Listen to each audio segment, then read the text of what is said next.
Oh, they're not light, I've got to tell you that. So a few weeks ago now, we touched on Mr. Stockdales' Theatrone setup, and it was recovered by Lucien Nunes, and I've ended up with it now. We have since modified the vibraphone to be MIDI powered, the xylophone and the chrysoglot. But behind us is the next phase of this setup, and yeah, it is what you think it is. It is 1, 2, 3, 4, 5, 6, 7, 8 Leslie speakers. This is not the first time we've looked at rotating speakers on this channel. We looked at an actual rotophon. These aren't rotophons, they're just labelled as rotophons, with Heimbach just before Christmas. And we've also installed voltage controlled Leslie speakers into the Game Boy Mega Machine.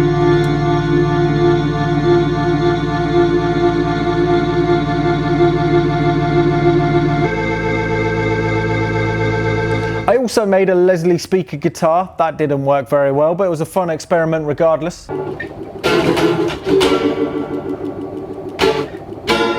As you can tell, Mr. Stockdale liked painting all of these machines in this lovely gloss blue. It's quite an interesting colour, and going with the colour scheme of cream, this and red, yeah, it's quite bold. It's very bold indeed. These were dotted around the Theatrones. There was a rack of them to one side, and then these were all over the place. This one is a little bit water damaged, but it's the only one that's on wheels. I'm not sure why. Around the back of this, you'll see that this one actually has the tweeters on top as well. I think this is the only one that's got the tweeters. All of the paint on the top of this is buggered, but at least it's looking like it's complete on the inside. In fact, it looks like all of the screws have found its way onto the back of the speakers already. But this one we're going to save for another video, because we're going to turn this one into the stepper motor one. The idea being is you'll be able to control the speed completely from the MIDI controls, much like the vibraphone speed, but this one's going to have two separate speeds, one for the spinny top one and one for the spinny baffle at the bottom. So these smaller ones are much similar to the ones that we looked at when we were doing them in the Game Boy Mega Machine. On the back you'll notice that these are only the baffles. So there's a speaker on the top pointing down, there's a nice old air kind of pocket for it to resonate, and then the baffle is at the bottom. As you can see, that'll spin around, and it will spin around at two different speeds. You've got fast and slow. The mechanism is really funky, and it means that you can jump between slow and fast really quickly, and that is a really nice sound compared to slowly ramping between the two. So that's why it's really successful to have this simple kind of method, because sometimes you don't need the middle ground, you just need fast and slow, and it really works. When you take the back panel off these ones, you find inside, he hasn't painted the inside of it luckily, that these ones are Leslie organ speakers. They're Model 120s. The Model 120 speaker is designed essentially for the smaller or spin-it model organs. Connecting cables and all necessary connector assemblies are supplied for the speaker in a separate package. That's pretty cool. They all connect via these wires. These are 6-core wires. They're designed to connect between the speakers and the organs. 2 of these are for the audio, 2 of them are for the mains AC, and 2 of them are for the speed of the spinniness. And this is a connector box that would have been used for an organ that wasn't intended for a Leslie speaker. The idea is this comes from the organ. This goes out to the Leslie speaker, and then you can plug in a switch to turn on the speed, and then you've got a switch to adjust between slow and fast. The other end of the cable simply plugs into the Leslie cabinet like so, and boom, Bob's your uncle. Let's have a look at the inside of the bigger ones. Oh my god, they're pretty chunky. Right, so I'm assuming these are just bigger versions of the 120, but we'll find out in a sec. Hopefully there's a label on the inside of these bad boys. Bloody flat blade screws, bane of my life. Oh. Okay, ooh. So the baffles in this one are much bigger, so I'm assuming the speakers are actually a lot bigger as well. Look how chunky that is. Okay, let's have a look for the label. Oh, damn, there's no label on the back of this.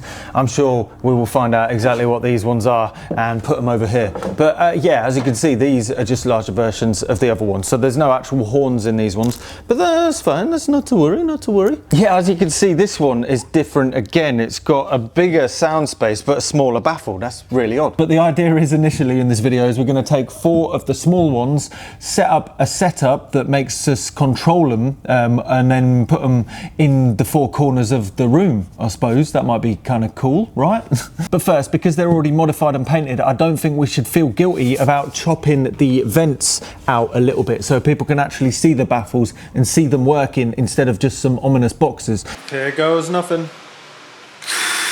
I know, this will make some of you cringe, but trust me, it is for the greater good. I painted it with red because why? For some reason in museums everywhere, all of the cutaways are like engines and things. They got red on all the cut pieces. Has anybody got any reasons why? Anyway, we're going to make the control panel now. This is a blank 19-inch rack case. I use my shiny new drill press to make the holes, and as you can see, this is the back of it, but all of the holes are really straight. Anyway, this is the power supply. Takes mains voltage, sends it to 12 volts. This is the relay board, and then this piece of strip board is for the microprocessor. I'm not going to use an Arduino because I need more output, so we're going to use the TheTechromancer 2.0++. It's going to take the signals from these buttons on the front and then send them out the way we need it to the LEDs and to the relays. Both the LEDs and the relays are going to be wired in to the necessary wires going to the Leslie speakers. It also has MIDI input, so we can control it remotely when it is wired in properly later on.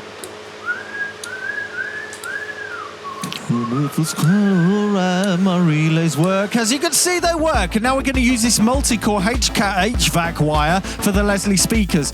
This means we can send mains voltage to various inputs to adjust the speed of the Leslie speakers. Each of these wire into a relay so we can turn them on and off whenever we need. The red and black ones at the back are for the audio. We're going to leave that till later on. But let's give it a test. I've made a bit of a boo-boo wiring this in. I should have done some research about how these ones work before I wired this thing together, but we're just gonna have to modify it. Works in a different way. So to get it to do the fast speed, you can see it spinning right now. You just put mains voltage, AC voltage, through the bottom 2 pins. Boop, you've got speed. And in order to make it change to the slow setting, well, there's this motor. It's like a starter motor solenoid, literally flips up, it fires up and slows it down. It's pretty crazy. But in order to do that, you basically just put mains voltage through the other 2 pins as well. A couple of wires need changing. I worked throughout the night making the necessary adjustments and finishing off everything else that is required in there, including a doodle on the front,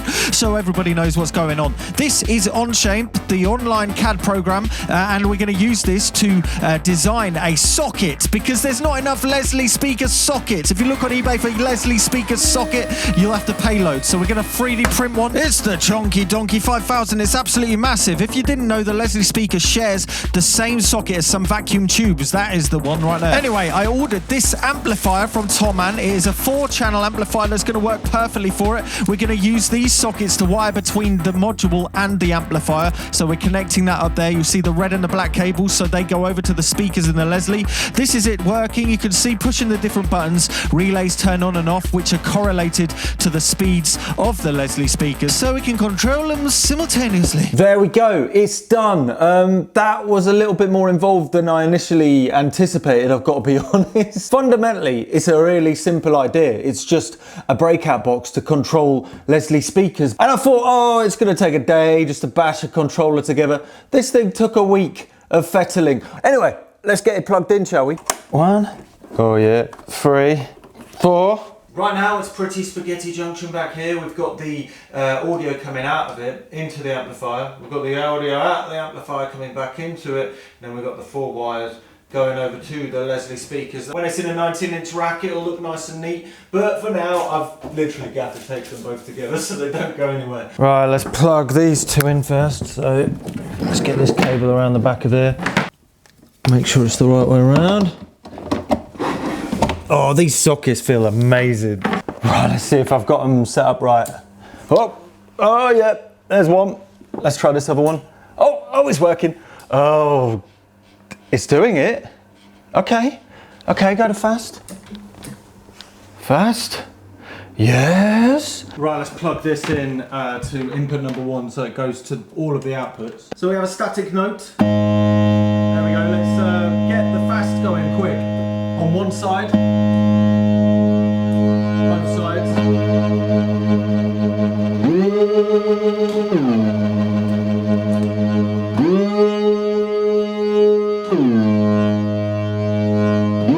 Right, let's put one here. Oh, oh yeah.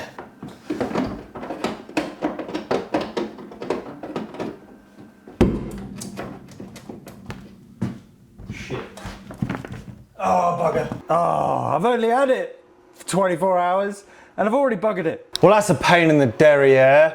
One of the channels on the amplifier is blown. I think it's because I tried pushing the socket in and it accidentally touched the wrong way around and I was plugging it in whilst it was all on. So word to the wise, if you're gonna mess with Leslie's, make sure it's all off when you plug the Leslie's in. Ah, damn it. I was hoping it was gonna be a fuse, but I've definitely blown something on this thingamagoop somewhere over here, but oh no! This is a problem for another day because luckily on all of the other speaker cabinets there's an extension output. So I'm going to figure out how to fix this one, this amplifier. But in the meantime, I'm going to daisy chain this one off one of these 3.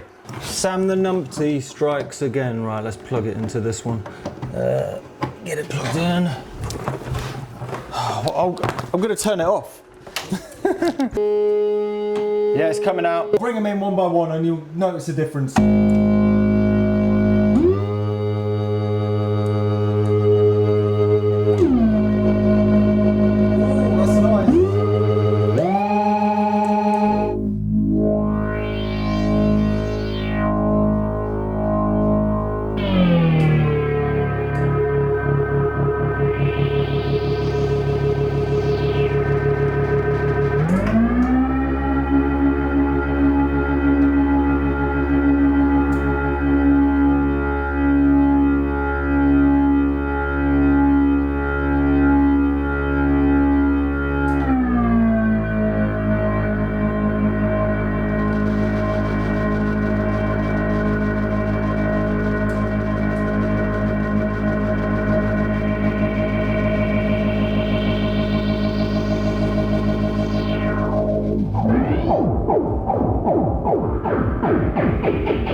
The reason it's all in 19-inch racks is because it's actually going to be built into the control room, which is over there. You'll notice in the background there's the fan from the amplifier and you can hear the clicks of the relays. That won't be a problem when the 2 racks are in the control room and then the Leslie speakers are in this room. But the reason I've got this all done for now is because the RAMSGATE Festival of Sound is happening this month. In fact, I have a gig with the portable synthesizer setup that I built for Scotland. I'm making another set of songs and stuff for videos in the next couple of weeks. That is going to be over at St George's Church, which is literally up the road from the museum, and that's on the 22nd of August. But behind us is a project that Johnny, who helps out at the museum, has been working on. This is for RAMSGATE Festival of Sound as well. And the Leslie speakers are going to be part of this setup. Johnny, what is going on here then? What's going on with these? Wow. Revoxes? Revox A77s. Each one of them's got a loop. You can see there, if you look at this, they're all kind of like strung in front of each other. So you can see that they're sort of doing that. That just means that each of them won't get tangled up on there. And what's the plan? You're going to get other people to record it throughout the Festival of Sound? So we're doing this for the RAMSGATE Festival of Sound. So it's going to be set up for 4 days, the Thursday till the Monday of Bank Holiday weekend in August. But yeah, the idea is basically musicians are going to come in, spend kind of half an hour, 45 minutes making a loop. And if, Cool. if you want to come in, you can. Pop over on the weekend. Yeah, exactly. Well, ask before if you want to get involved in this. Yeah, ideally. Yeah. Cool. Right, we should get this all set up. Yeah. Let's just get to. You grab that one over there. Oh, just unplug the connector, and then we'll get them up. Hurry, Jubber. Oh man, they're clunky. We're going to put them up higher so they're out of the way later on, but for now, this is going to be all right. So let's get these wired in and we'll get the rest of it going. Nice and neat. Oh, this is hide all of these bad boys around the back because so people don't know it's as much of a spaghetti junction as it really is. Could you unplug these 4 cables from the Leslies if they're still plugged in? Yeah, that's it. Cool. Right, we got that. Oh, they're a nightmare. Right, in theory, if we turn it on, nothing will blow up. No! Why did that happen? Right, keep right playing.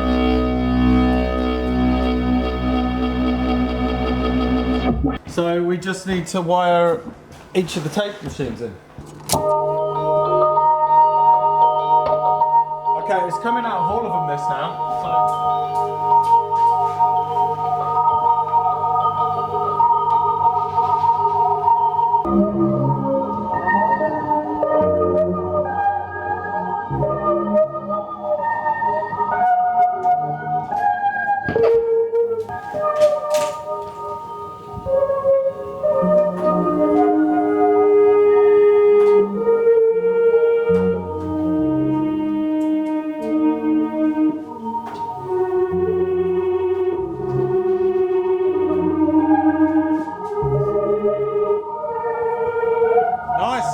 Basically, the plan was to have this one as like a short loop.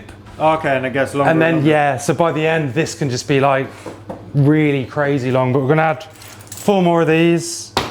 So this is how we did it. So we just got M8 threaded rod, skateboard bearings, spacers. Yeah, that's it. There's another video going up on the museum channel in a week or so. Well, after the thing. After the festival. So if you want to see how this has gone on, check the museum channel. That Johnny's doing a video on it. Anyway, nice. I'll leave you with the Leslie speaker setup. I'll see you later. So for now, the setup's going to stay here until the end of August. Then the speakers are going to go up a bit further up onto the wall, permanently bolted there, so they're at each corner of the room. And then the controller, it'll go into the control room. The idea, it can just be plugged into anything really. In the next video on this, we're going to be doing the stepper motor Leslie speaker, which will be integrated into this. And then we can plug the test equipment into all of it and just go, oh, where's it all coming from? Where's all the sound coming from? Everything I've mentioned is linked below in the description, including the Patreon, which you know, makes things like this possible. It wouldn't have been possible to spend like 3 days or 4 days swearing over this control panel for this video if it wasn't for the kind support on there. It also helps improve the museum and stuff, so you can come and see it as well. On there is a load of stuff, including some full-length sample recordings that you can chop up from this video, as well as a bunch of others, including the MS-20 Jam, the Casio CZ101 and the drums. I play different riffs and sounds on each of them. You can download them and cut them up and use them to your heart's content. There's also multiple videos about how the projects progress and how they evolve, including this one, whilst I'm dual wielding on a bunch of the other projects that I've got on the go for future videos coming up. But anyway, enough of that and enough of me. I'm Look Mum No Computer. This is the Quadraphonic Leslie speaker setup. If you like, we'll see you. Don't forget to subscribe. Remember, don't be scared to try it.